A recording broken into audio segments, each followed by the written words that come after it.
Well, hello, folks. So now I am with Amanda Cochrane, who is the executive director of a nonprofit called Umbrella, which provides services and supports to survivors of domestic and sexual violence in Caledonia County.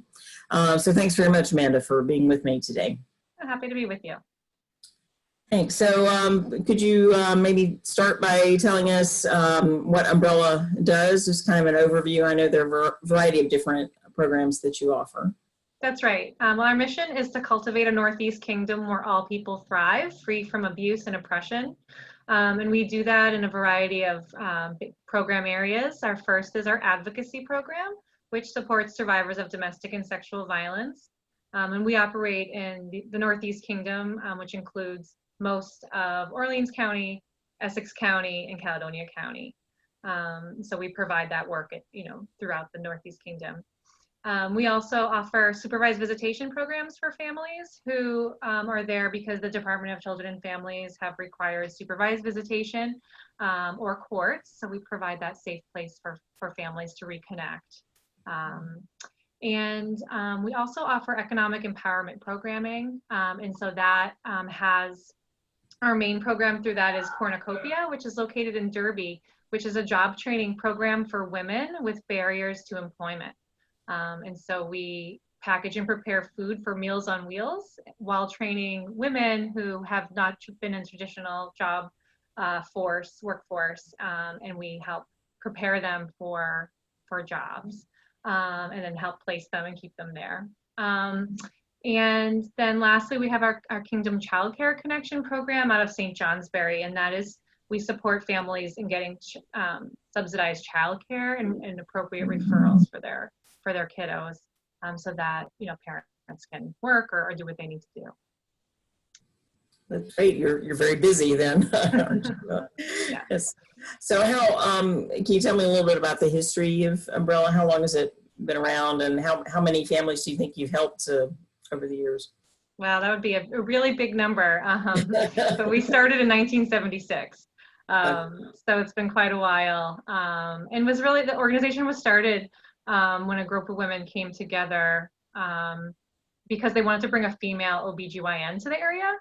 And so that brought them together. Then, of course, they started talking about domestic violence, sexual violence, things that were happening and didn't really have names or protections against them at the time. Started doing some job training and some non-traditional types of workforces, like there was woodworking and some other types of things that were going on at that time. But in the 90s, when the Violence Against Women Act passed, Umbrella got some more funding and became kind of the larger organization that it is today, operating shelters and that kind of thing. And where does most of your funding come from? I run a nonprofit myself, so I know generally it's many different sources. Right, exactly, and that's where you try to find stability in diversifying funding. So we get probably in the 60s, 63, 64% from federal or state government funding, and then we get a good amount from program income, and then of course fundraising dollars. So we really do rely on a mix of funding for our work. And if someone wants to access your services, I'm sure confidentiality is important. How do they go about doing that? Well, especially now, given that we're in COVID, COVID times, all of our programs you're able to access, but we're not currently having like walk-in hours. So people can call our hotlines in order to access our advocacy, our domestic and sexual violence services, and those are all. We have 2 of those, and those are listed on our website at www.umbrellanek.org. That was your question. Yes, yeah, how people access, yes, yeah. Yeah, and we have listed on the website as well how you access each of our program areas. Right, okay. And yes, I mean we've all heard, I think, in the news that people being at home and having that stress of their routines disrupted, and then just being in close quarters quite a lot has actually increased the incidence of domestic and sexual violence. Have you found any evidence of that in your work? Our numbers have been pretty consistent all throughout.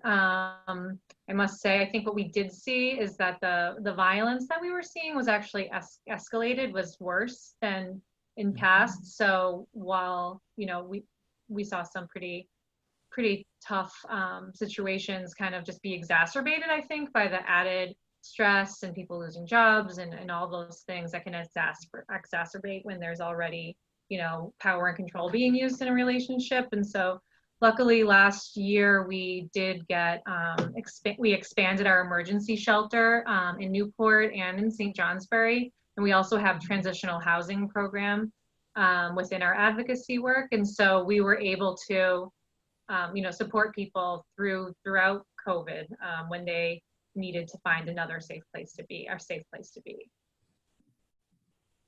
And if there are folks out there who would like to donate money or do you accept volunteers, or how can people get involved if they're interested?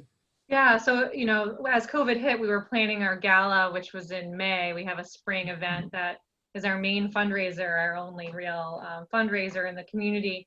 And so we had to kind of pivot quickly, and we put together an online campaign called the Stay Home, Stay Safe campaign. And that is a way that we've been trying to raise private funds. So folks can donate to that. We're almost at our goal. We're about 94% to our $75,000 goal, which we hope to meet by the end of this month.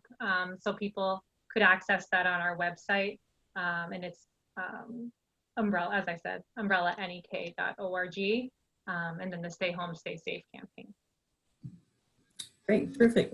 Well, thank you so much for the work that you're doing. It's really important, and I appreciate your talking with me today. Well, thanks so much. Great. All right. Well, thank you, Amanda.